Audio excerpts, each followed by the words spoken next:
Hello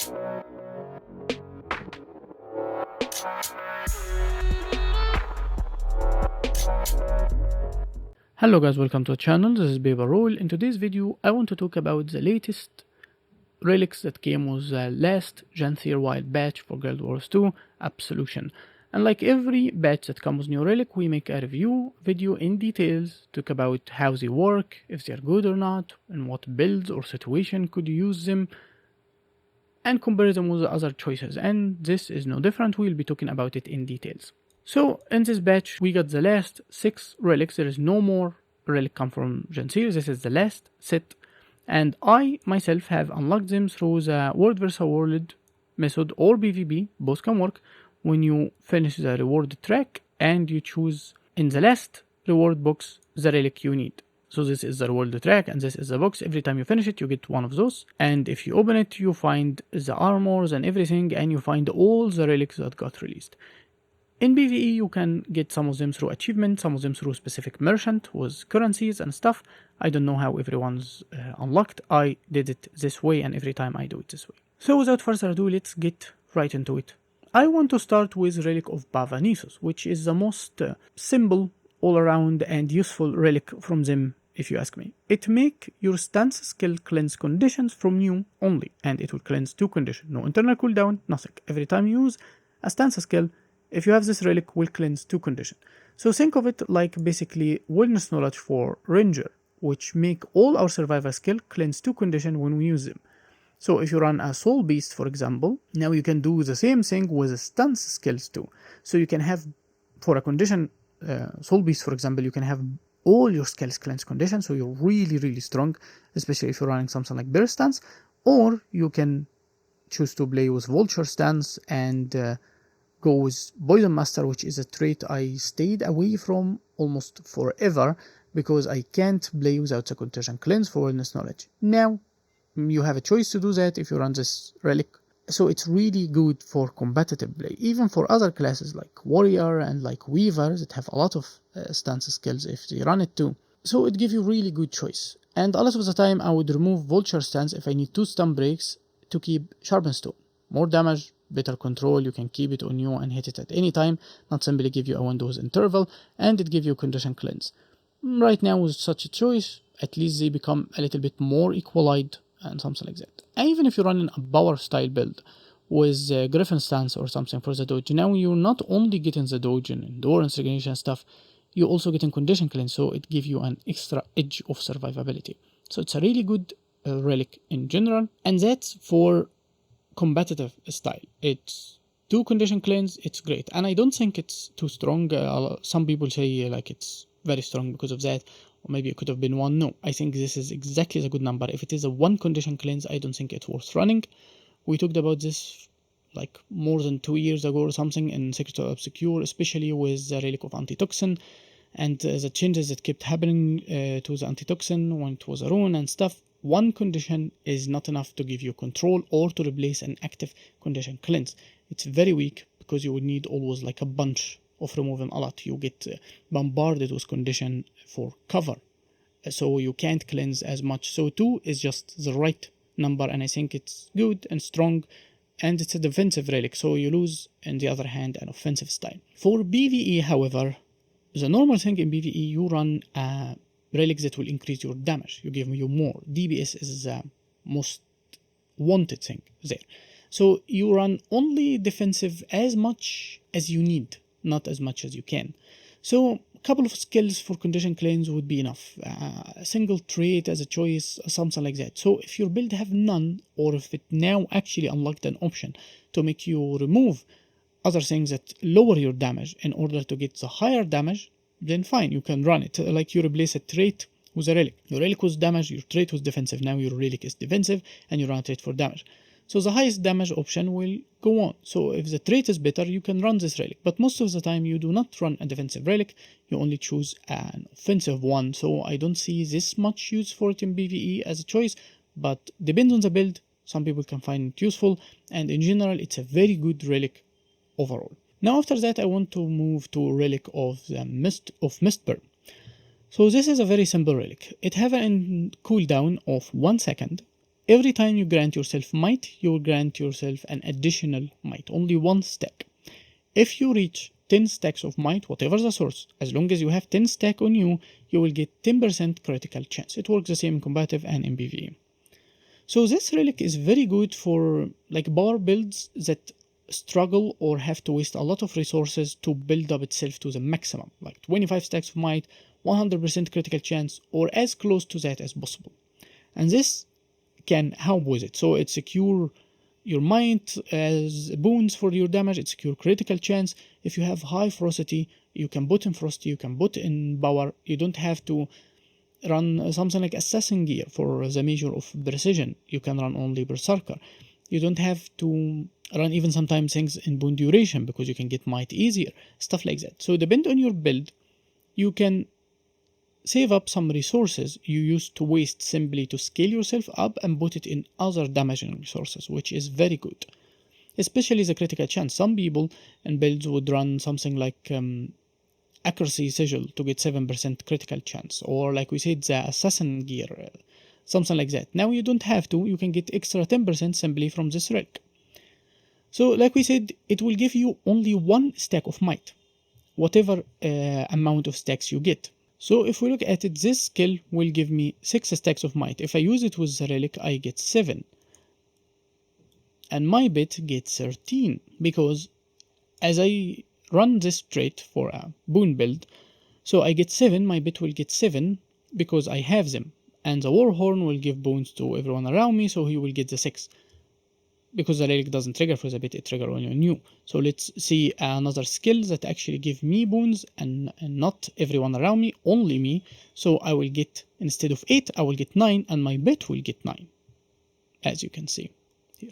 So it's built up to both of you two, which is very decent. And if you have up to 10, as you can see, now I have higher critical chance because I'm more than 10, so I'm practically almost 100%. So it's a very decent choice for that. And it really works well if you have multiple sources of skill, if there is a repeating action of getting might. So for Ranger, for example, you have might on the auto attack of the axe. So if you have like more than 10, you can keep up this most of the time very easily by simply auto attack. You will keep getting more and more and more. And every auto attack will trigger the fact that you can get more. Let's look at it here. With the first auto attack, as you can see, I get 2. There is obviously internal cooldown, like we said, 1 second, but you can simply keep just through your auto attacks after you finish your skills. You can keep getting more and you can keep up this very well.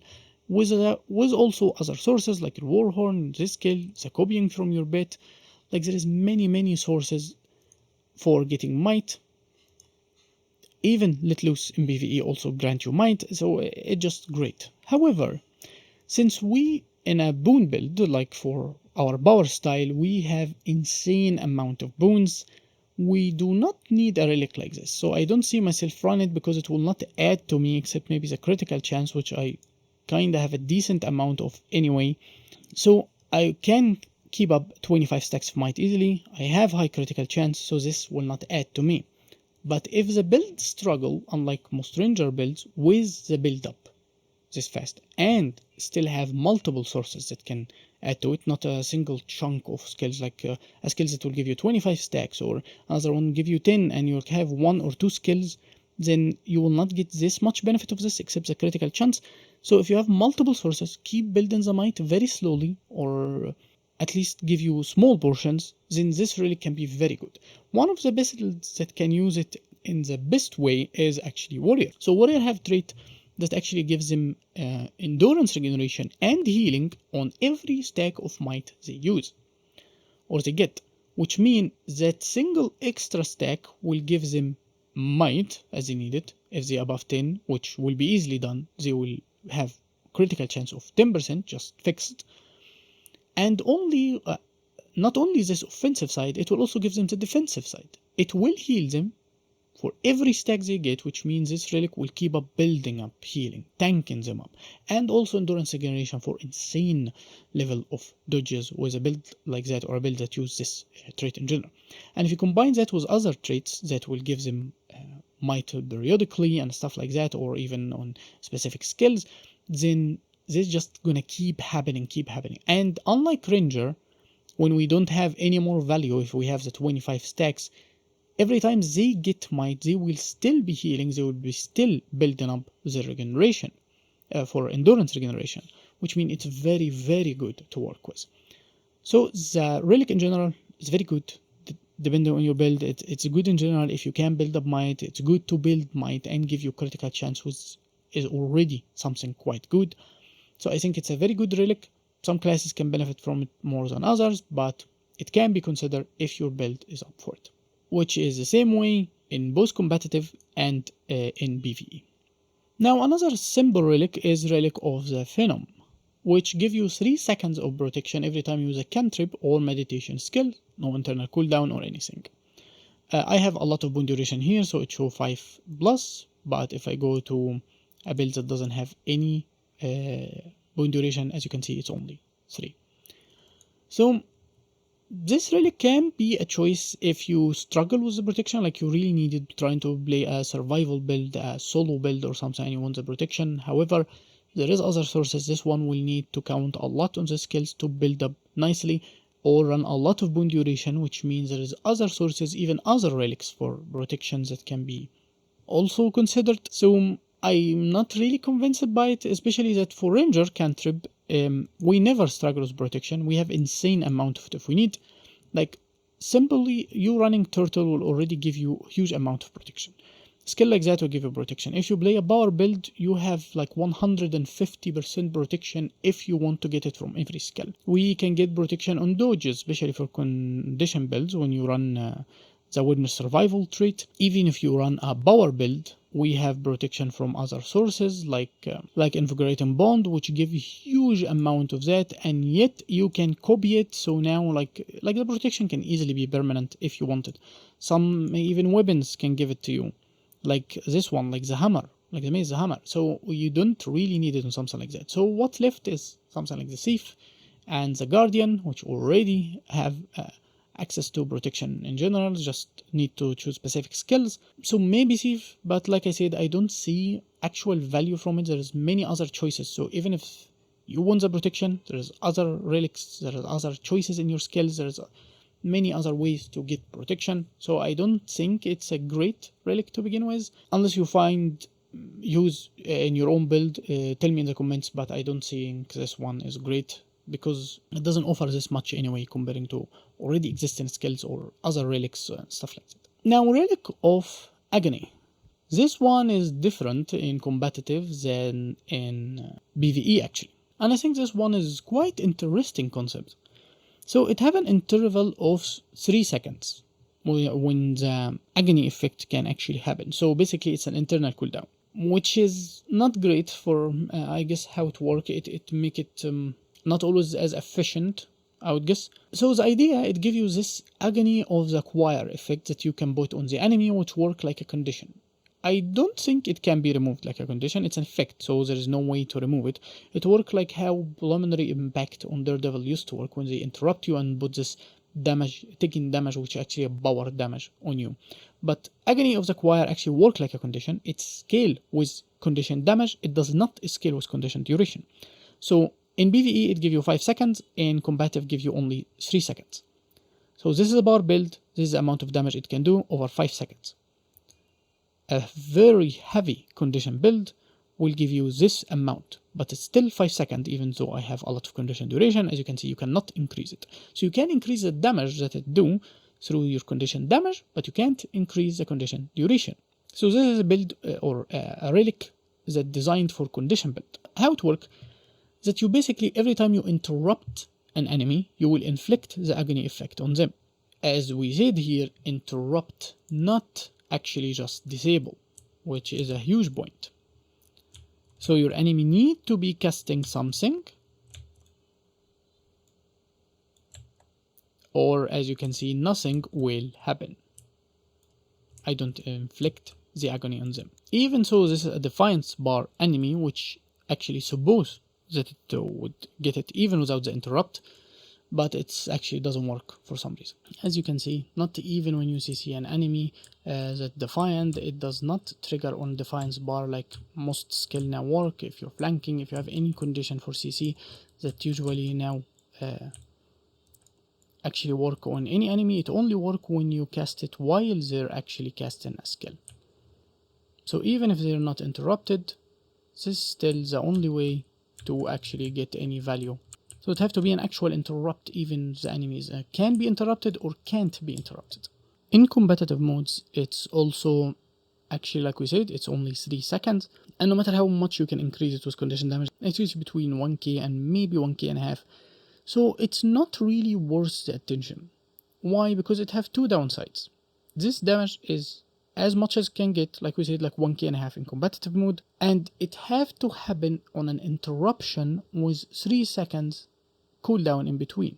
If you want, or if you run a lot of CCs and you can land CC in your enemy, then why not run the Demon Queen, which is even a better choice. Why? Demon Queen will get you lower damage. Obviously, in combative mode, it's much lower than this. It's like will get you on the same build. This one I get like 1k 300, but the Demon Queen I get like 400 plus, less than 500. However, it will happen on every CC. You don't have to time it for interruption or anything. You just have to land the CC, even if you land them back to back. The internal cooldown is 1 second instead of 3. And it gives you the extra effect of poison, lowering the healing of the enemy up to 50% more. So it's really, really strong if you run it. And it's a poison, so it's already lowering the healing. In general, it's not simply doing damage. So I would run this one, especially for my Druid, for example, which is a build that actually count on many CCs. If I would run a CC focused style or relic, I would run Demon Queen, because I don't allow my opponent to actually cast anything. I don't give them the time to do that if I start my CC chain. I do it back to back, and so they can't cast anything. I don't have to wait for them to start casting and interrupt. Sometimes I do it to mess with their skills, but it's not the normal thing, because I want not only to stop them from casting skills, but to cast as much damage as possible in a small window, and my CC will do damage through the trait Blood Moon. This one. So if I wait between the casts of the interrupt, my damage will be laid out even more. So I would choose Demon Queen over this. I think the competition between them, I think Demon Queen wins. Even in PvE, as you can see, Demon Queen will do much higher damage than actually in competitive. So even if it's about the half of it, it's still that you can spam your skills. In PvE, you want to do your damage as fast as possible, so I don't need to wait for interruption. It will always work on a defined bar. It doesn't have this problem on how to work on a defined bar enemy for the other Relic of the Agony. So I don't find an actual use for this one. I think it's too weak. I don't think it's really good for almost any build in general. I think if you want this interaction, you should go with Demon Queen, not Relic of Agony. Now that gets me to Relic of Bloodstone. So this one is strong but a bit weird. So the idea is, every time you do a blast finisher, a combo blast finisher, so you have the field and then you trigger the blast, or someone else has the field, so you trigger the blast. However, you need to do a blast finisher combo. Every time you do that, you will get an effect called Bloodstone Volatility. It lasts for 8 seconds. So if it's gone, you need to put it again, because you need to stack them up to 3. And the 4th time you do it, it will trigger Bloodstone Fervor. So let's look how this works. So if I lay this trap here and then use a blast finisher, and then I do it again, let's pretend I can, and I do another blast finisher, and then I do it again, and then now I have 3 stacks. Nothing will happen unless I do it for the 4th time. And now I will trigger this big hit. I hit him for only 6k plus, so this was extremely weak this time, because it didn't crit. However, if it crits, the damage will be significantly more. So let's look at it again. I will stop my bit from attacking. I will even stop the auto attack. As you can see, nothing happened after the 3 unless I actually do a 4. And as you can see, it's 16k plus because it's now critted. So it can actually hit hard. That's besides the bleeding. So it's suiting for technically power builds and condition builds in general. So if we put it with a heavy condition build, like my Druid here, which doesn't even run crit, so not the highest bleeding possible, but still you can see it more than 14k bleed and still do some decent bar damage. So that's the hit it will does. But however, for 8 seconds, when you have Bloodstone Fervor on you, you have increased damage by 15%. The problem with this relic is how difficult it is to actually do those conditions. Like some builds will do it easily, like they have many combo fields, so they keep blasting like Engineer, Scrubber, stuff like that, like especially Engineer, I would say one of the craziest options. However, the 8 second and then another and then another, like the timing of it is especially for competitive, if you don't get interrupted, if the enemy doesn't kite you and then it run out while you can't really time your skill with it, like it's really annoying. 8 seconds is quite short to cast skills and another skill to combo, unless it just goes the flow, like the build very fluidly works this way. I don't think it actually will work this nice. However, the hit itself in PvE, it's like maximum of like 20k besides the bleed. Let's say it's like a total of 25. If you really have your bones, if you have quickness and you really bursting in PvE, this is like 2 hits of your own normal skills. And in competitive mode, it's actually weaker. So the numbers, as I can show you here on the screen, are actually much lower. It's like 40% of the actual relic only made it to competitive style. So is really this damage worth it? Even the extra damage that you can get from Bloodstone Fervor. Not only you need a build that's capable of meeting this condition through the blast finishers, even if that happen, is it really worth considering? So I'm not convinced it's a great relic in general. Maybe if you're really bursty and like one shot from a specific build that can build it up inside the duration of the burst, like we said, like some engineer builds, maybe you can use it, but I don't think it's actually good, unless I'm wrong and in PvE the numbers ran and it add enough in specific build in PvE that would really make it to the meta or something. But other than that, it's not great. At least for solo play in open world, you need something consistent, something you can move on from a fight to the other without really looking into it. So I don't think this relic is a great option anyway. Now that leaves the last one, which is Relic of the Living City, or as everyone in the community call it, even the developers themselves, Relic of Agony. So what this relic do and how it work? So if you gather all the pieces of Exodia, basically meet all the conditions here, it will trigger the effect.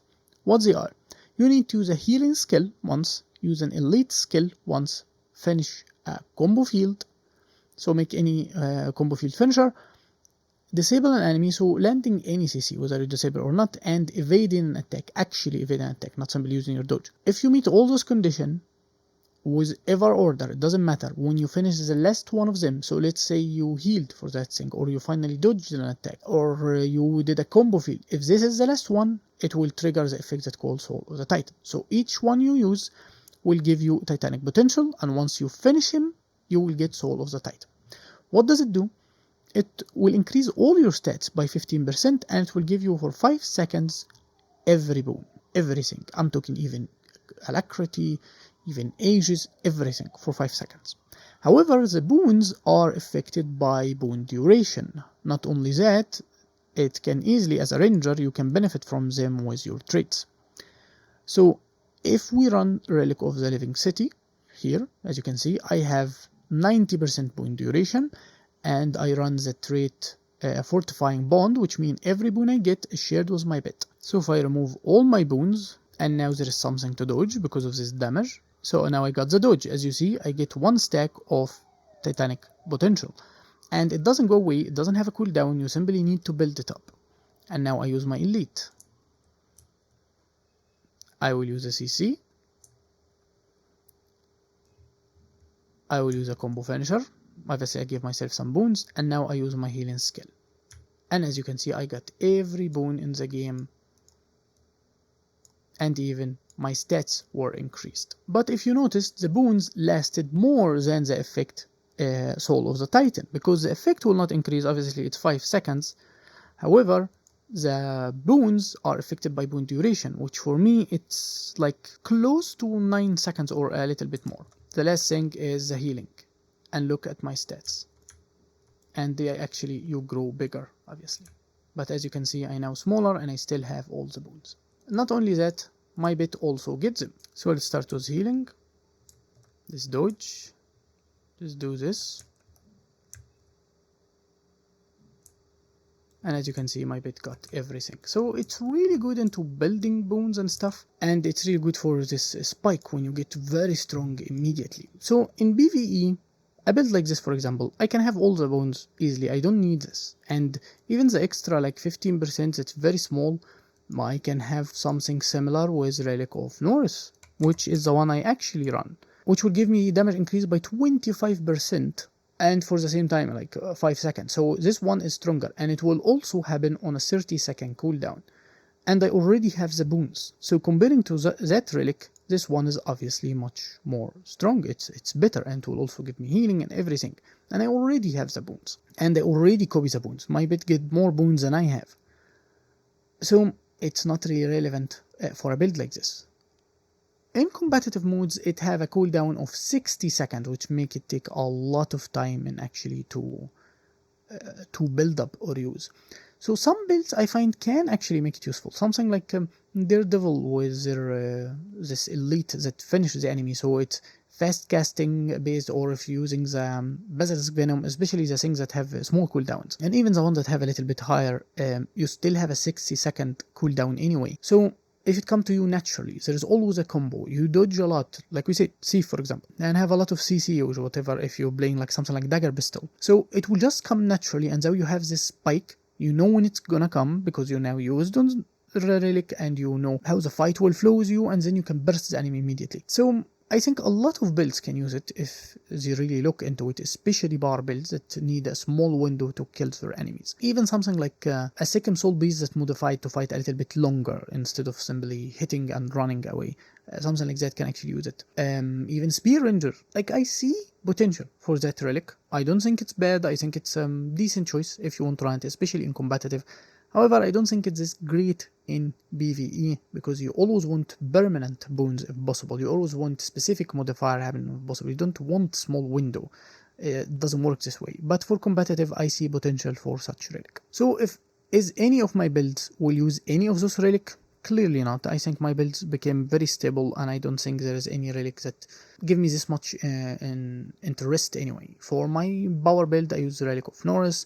For my condition builds, I use Relic of Aristocracy, and for my Druid, I use Relic of Speed. So that's it for the video. Tell me what you think in the comments, ask any questions, say anything if I missed it. I hope you don't forget to like, subscribe, and share if you're new to the channel, and I'll be seeing you next time. Peace.